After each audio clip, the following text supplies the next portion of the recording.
자, 성완종 전 경남기업 회장으로부터 불법 정치자금 1억 원을 수수한 혐의를 받고 있는 홍준표 경남지사. 오전 10시에 예정대로 검찰에 출석했는데요. 취재진의 질문에는 딱 3마디뿐이었지만 상당히 여유로운 모습의 홍 지사가 만약에 검찰 수사를 마치고 나온다면 또 어떤 표정일지 주목되고 있습니다. 네, 이 내용과 함께 어제 있었던 새정치민주연합의 신임 원내대표 경선 결과까지 짚어보도록 하겠습니다. 정군기 홍익대 교수, 민영삼 포커스컴퍼니 전략연구원장 나오셨습니다. 두 분 어서 오십시오. 네, 안녕하세요. 자, 오늘 오전에 검찰에 출석한 홍 지사 표정은 글쎄요, 처음에 나올 때는 카네이션 달고 웃음기도 좀 있었고요. 좀 여유로워 보였는데 홍 지사의 말을 굳이 제가 빌리자면 올무를 풀 수 있는 대책이 있어서 이렇게 여유로운 건지 모르겠는데요. 두 분은 어떻게 보시는지 좀 궁금합니다. 원장님부터 말씀해 주시겠어요? 그러니까 그 변호사 사무실에 갈 때는 그 카네이션을 달고 있었고 검찰에 출두할 때는 카네이션을 떼고 왔죠. 근데 세 마디 중에서 저는 마지막 마디에 상당히 그 주목을 합니다. 그러니까 결국에 측근의 회유가 있었냐라고 그 기자들의 질문에 그런 일 없었다고 단호하게 얘기했죠. 나머지는 검찰에 가서 얘기하겠다고 그러고 결국에 그래서 내심 여유로운 표정을 짓고 있지만은 내심으로는 굉장히 긴장을 했다.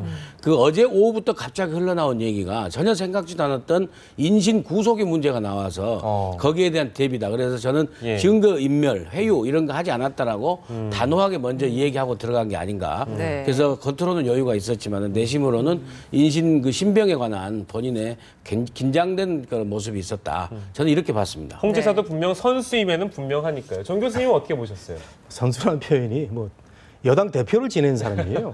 저런 모습은 뭐 당연히 저렇게 보여줘야죠. 뭐 벌벌 떨고 나타날 수는 없는 거 아닙니까? 우리 홍준표 지사 같은 경우는 그 여당 대표를 지낸 데다가 그 여당의 여러 가지 어려움을 많이 그 극복한 그런 그 공이 많은 그 정치인입니다. 그런데 이번에 이거 연루가 됐는데 카네이션을 다는 거에 대해서도 우리가 의미 부여를 하고 있고 한데 저는 그런 것보다 본질이 중요하다 이렇게 생각이 되고요. 그 증거인멸 그거 안 했다고 한 얘기가 정말 그 중요한 얘기인데 저는 그 우리 원장님처럼 그렇게 분석을 할 수도 있고 또 한편으로는 그 홍 지사의 어떤 그 인격으로 본다면은 그런 거 시킬 사람은 아닌 것 같아요. 돈은 받을 수 있을지는 몰라도 그 김혜수, 나경범 오랫동안 그 홍준표 지사를 그 모시던 참모들이기 때문에 본인들이 뭐 자발적으로 어떻게 했는지 모르지만 홍준표 지사가 해가지고 뭐 어떻게 좀 해라 이런 그 할 그런 정치는 아니라고 그 믿거든요. 그런 점에서 우리 언론인들이 너무나 이 큰 인물이 갑자기 검찰에 소환되다 보니까 여러 가지 의미 해석을 많이 하는 것 같습니다.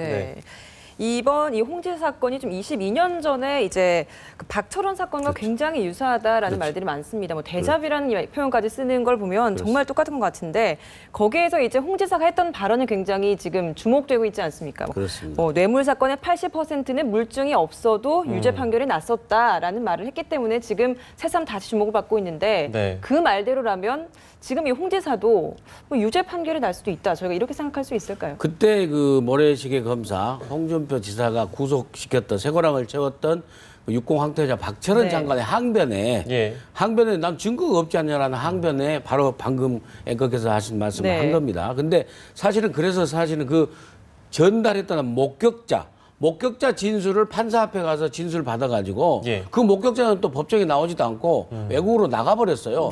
근데 그 진술을 판사 앞에서 받아놓은 걸 가지고 증거로 삼아서 결국에는 법정에서도 이겼죠. 홍준표 검사가 이겼습니다. 그런데 이제 그게 사실은 그런 수사 방법이 반대 신문권을 보장해주지 않는다고 그래서 한 5, 6년 뒤에 헌법소원에서 이혼 소송이 났습니다. 이혼 판결이 나가지고 지금은 이제 검사들이 그런 수사 기법을 쓰지 않죠. 그래서 이제 많은 그 분들이 이 홍준표 지사께서 과거 20여 년 전에 본인이 했던 수사 기법을 아직도 생각하고 있다.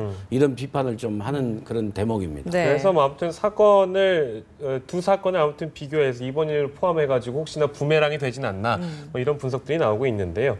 아무튼 오늘 그 친정에 가서 이제 조사를 받는 거기 때문에 검찰은 검찰 나름대로 준비를 많이 했을 거고 홍 지사 본인 나름대로 또 준비를 많이 했을 것 같습니다.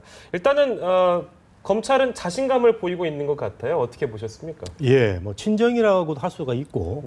그러나 홍준표 지사는 이제 정치인으로 생활이 이제 더 많았기 때문에 정치인으로 저는 보고 싶은데 김진태 검찰총장하고 그 사실 동기입니다.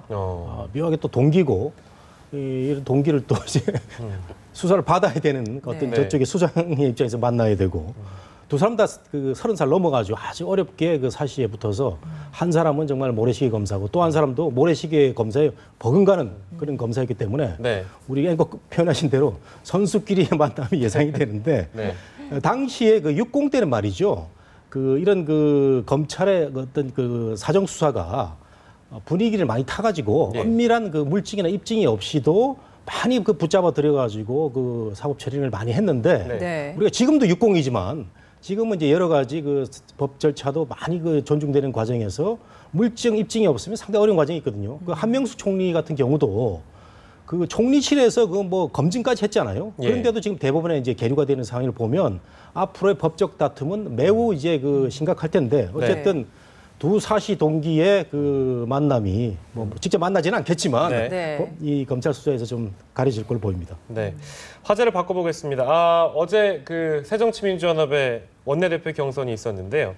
이종걸 의원, 우리가 비노 강경파로 분류를 하고 있습니다만, 일단 이거 비노계인 이종걸 의원이 됐다라는 부분은 어떻게 저희가 주목을 해봐야 될까요? 우선 당내 역학 구도에 있어서는 네. 그 범친노로 그 구별되는 그런 의원들이 상당히 범친노 대열에서 이탈했다라고 네. 볼 수 있는 거예요. 그러니까 결국에 친노만 이렇게 남는 거죠. 최재성 의원이 얻은 표가 예. 결국에 친노 범친노에서 61표고 예. 이종걸 의원이 66표로 2차에서 이렇게 이겼는데 결국에 그렇게 또 그 중에서도 비례대표 21명을 거의 이제 친노 의원 아닙니까? 그래서 비례대표 21명을 뺀 지역구 의원들만 보면은 결국에 지역구의 이런 그 새정치민주연합에 대한 민심을 네. 굉장히 반영해서 많이 이탈했지 않았느냐. 네. 일단은 그 당내 역학구도에서는 그렇게 보이고요. 네. 대여 투쟁에 있어서는 이제 누가 뭐라 해도 초강경파기 때문에 예. 상당히 그 유승민 원내대표하고 네. 잘 될지 좀 여튼 서로 강공인데 네. 어떻게 될지 좀 그 우려되는 측면도 있습니다. 네, 그래서 네. 그 우리가 요즘 얘기로는 왜 케미라는 젊은 분들이 케미라고 표현을 하잖아요.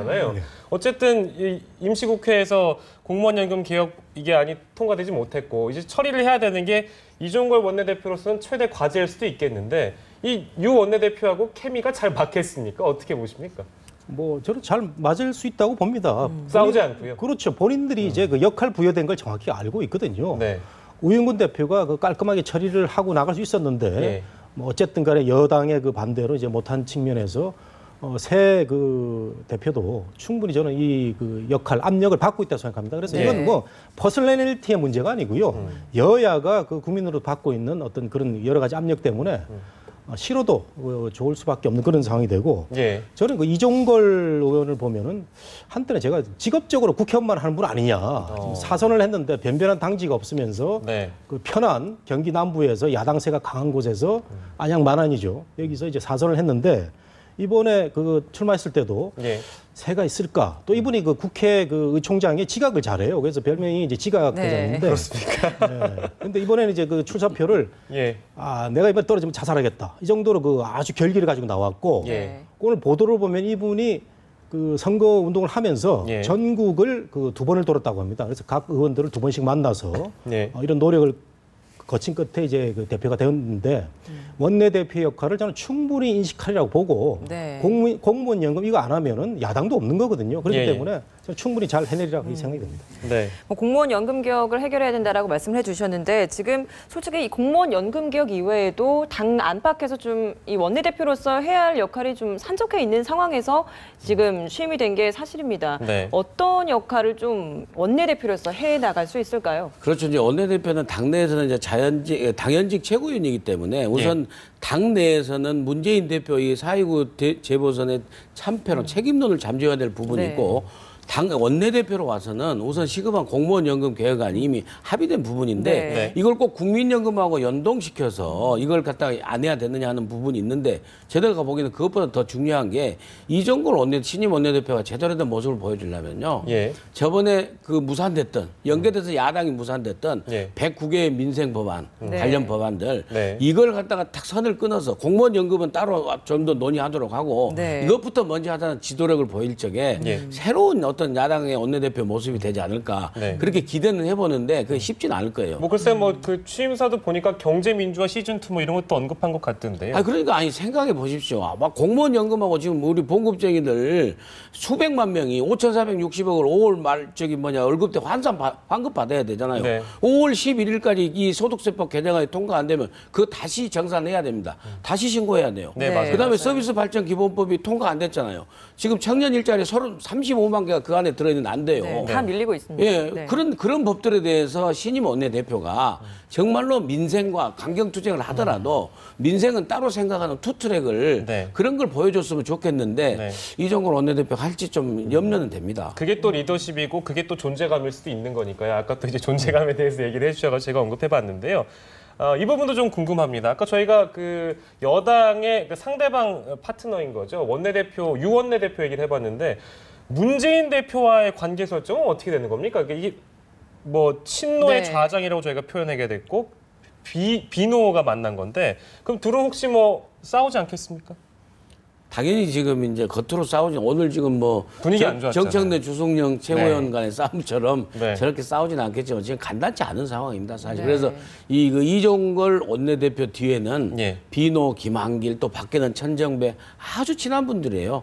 저분들은 사실 2007년 말에 노무현 정부의 열린우리당은 도저히 안 되겠다고 그래서 여당인 열린우리당을 탈당한 20명 중에 주력군입니다. 이종걸 의원은. 그렇기 때문에 이 친노의 대표 주자를 할 수 있는 문재인 대표하고 관계에 있어서 상당히 또 안 좋고 또 그다음에 386 친노 강경파하고 같이 묻어있는 386 의원들에 대해서도요. 사실은 이종걸 의원이 최초로 자기 할 일은 하지 않고 개혁 정신을 잃어버리고 이 기득권에 붙어서 숙주 정치하는 거라고 맹공을 가했던 그런 아주 강단 있는 신임 이종걸 의원입니다. 그래서 친노 강경파하고 당내에서는 상당히 그 대칭 구도를 가질 그걸 당연히 지금 그런 구도가 성립돼 있죠. 아니 근데 뭐 여당도 그렇고 야당도 그렇고요. 원내대표가 밉니까? 당대표가 밉니까? 당대표가 위죠. 그러니까 그 당대표의 말을 거스를 수가 있겠어요? 만약 갈등이 생긴다면. 그거 제가 좀 설명해 드릴게요. 옛날에는요. 그 원내대표를 이제 원내총무라고 해가지고 그 원내 일만 그 지휘하는 역할을 부여를 했는데 이게 이제 그 권한이 커지다 보니까 원내 일이 사실 그 원내 정당이라는 건 별 의미가 없는 건데 우리나라만 이 원내 개념이 강해가지고 대표가 있고 이제 원내대표가 있어서 이제 원내대표가 커진 거죠. 그래서 이제 그 유승민 원내대표도 그렇고 이종걸 원내대표도 역할이 커지기 때문에 상대적 비중이 거의 앵커 말씀하신 대로 이제 동격이 아니야라고 생각을 할 수가 있는데 그러다 보니까 너무 말을 쉽게 하는 경향이 있어요. 말씀하신 대로 이종걸 원내대표는 따로 또같이라는 표현을 썼는데 그런 표현을 왜 씁니까? 저는 이해가 안 가는 거예요. 이왕 원내대표에서 문재인 대표하고 잘해보겠다고 이렇게 해야 되는데 따로 또같이라는 표현도 있고 그다음에 제가 조금 전에 말씀드리고 싶었는데 민원장님 먼저 하셔가지고 우리 언론들이 말이죠. 그 이종걸 그 이번 원내대표의 선출을 뭐 친노와 반노 뭐 비노의 개념으로 보는데 그게 잘못된 거예요. 이종걸 원내대표는 정확하게 아이덴티티가 부여되는 분이 아닙니다. 사선을 하면서 여러 그 동교동도 그렇고 뭐 친노 쪽도 그렇고 두루두루 관여가 되는 분이어서 한마디로 비노다 하라고 정의하기 어려운 사람입니다. 이건 뭐 분명히 우리 그 언론에서 알아야 되고요. 근데 이번에 이제 큰 역할을 부여받았는데 제가 왜 또 이런 말을 쉽게 할까? 이분이 2012년도에 박근혜 대통령에 대해서 그 트윗을 날렸는데 그때 뭐 이상한 얘기를 해가지고 좀 논란이 됐었죠. 그녀는 뭐 그런 그 이상한 발언상에 잘못 트윗을 날려가지고 구설수에도 오르고 했는데 이제는 정말 그런 실수가 없어야 되겠기에 따로 또같이란 말 할 필요 없는 거죠. 문재인 대표하고 잘 해가지고 이 어려운 공무원 연금 개혁하겠다 이렇게 돼야 되는데 뭐 잘할 걸로 기대됩니다. 독립도 유공자의 후손 아닙니까? 그렇습니다. 네, 알겠습니다.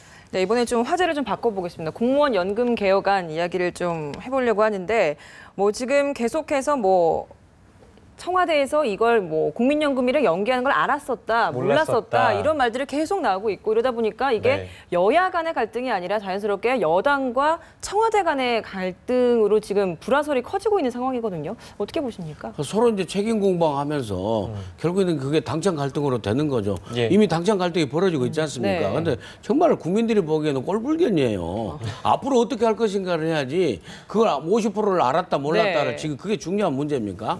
결국 결국엔 그래서 그 여권에 특히 당청 간에 그런 모습은 국민들에게 그 불안정감을 줄 것이다 그러면서 네. 물론 내부적으로는 제가 들은 바로는 사실은 그 협의 과정을 쭉 진행 절차 과정에서 청와대하고 실질적으로 했는데 네. 좀 실무적으로 약간 50% 이 부분을 예. 그 삽입하는 부분에서 좀 청와대 쪽에서 좀 놓친 걸로 지금 그렇게 돼 있어요. 근데 그 근데 TF팀에 이제 정무수석이 거기에 있었다고 하는데 그걸 청와대가 몰랐다는 것 자체도 좀 말이 안 되지 아니 않습니까? 그러니까 그걸 이제 사실은 그래서 결국에는 그 정무수석 얘기를 하셨는데 네. 예. 그래서 그 실무 넣는 과정에서 그 50% 삽입하는 과정을 정무수석이 잠깐 놓쳤는데 네. 그것이 지금 이제 나중에는 청와대에서 워낙 부담이 되기 때문에 대통령이 이제 그런 걸 보고를 못 받아서 아니라고 했지 않습니까? 국민연금하고 연계는 조정이 안 된다. 네. 그래서 그 청와대가 안는 부담을 이제 여당에 지금 떠넘기는 형국인 것 같아요.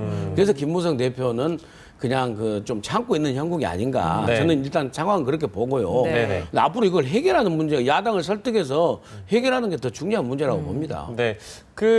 만약에 참고 있는 상황이라면 지금 아까도 저희가 인터뷰로 잠깐 만나봤는데 당청 소통은 뭐 충분히 했다 이렇게 네. 얘기하는 거면 그러면 김무성 대표는 대인배인 겁니까? 어떤 겁니까? 그 대인배라고 볼 수 있죠. 그렇습니까? 얼마나 속이 상했겠습니까? 어제 네. 하루 종일 두문불출했는데 네네. 그 끓는 속을 이제 가라앉힌 거죠. 네. 유승민 원내대표도 마찬가지고. 같이 그랬잖아요. 예. 네. 특히 유승민 원내대표는 굉장히 자존심이 상했을 겁니다. 그 어렵게 합의안을 갖고 들고 갔는데 네. 의원총회하고 최고위원회에서 이제 거부당했거든요. 예. 그 와중에 김무성 대표는 화합의 차원에서 반대하는 사람들 의견을 들어줘가지고 표결을 하지 말자 이렇게 된 건데 네. 그런 점에서는 김무성 대표의 오늘 그 얘기가 맞는데 네네. 그날 그 과정을 우리가 보면요. 5월 2일 날 점심 때 이병기 실장이 국회 와가지고 같이 도시락 먹었어요. 그리고 그날 저녁에 예. 조윤선 정무수석도 와가지고 짜장면 먹고 같이 그 분위기로 회의를 했거든요. 그다음에 저는 제일 문제가 뭐냐면은 문영표 복지부 장관을 생각합니다. 가장 주무장관이잖아요. 예. 주무장관이 이거를 갖다가 잘 캐치를 해가지고 이병기 실장이나 정무수석이 놓치더라도 바로 대통령한테 직보를 해야 되는 거죠. 예. 이런 게 이게 없었다는 건데 더 웃긴 건요. 그 다음 날 정부의 어떤 그 방침으로 인사혁신처 차장이 예. 발표를 합니다. 공무원 연금 개혁 잘 돼가지고 이제 우리나라 잘 될 것이다 이런 발표를 했는데 전반적으로 이런 잘못된 과정이 진행이 됐다는 거죠. 이런 걸 생각하면은 김무성 대표 여러 가지 그 속 끓는 얘기가 예. 충분히 이해가 되는 부분이 있습니다. 네. 근데 그 친박계가 바라보기에는요, 아주 이렇게 민감한 현안이나 이런 상황이 발발할 때마다 어떻게 보면 지금 김무성 대표는 4.29 재보선 이후에 리더십에 날개 단 거 아니었습니까? 근데 이런 민감한 현안이 청와대하고 뭔가 좀 쫀득쫀득한 상황이 벌어질 때마다 한 발 뒤로 물러서는 걸 보면 친박계 입장에서는 김무성 대표 이거 리더십 좀 문제 있는 거 아니냐 이렇게 바라볼 수도 있는 거 아니겠어요?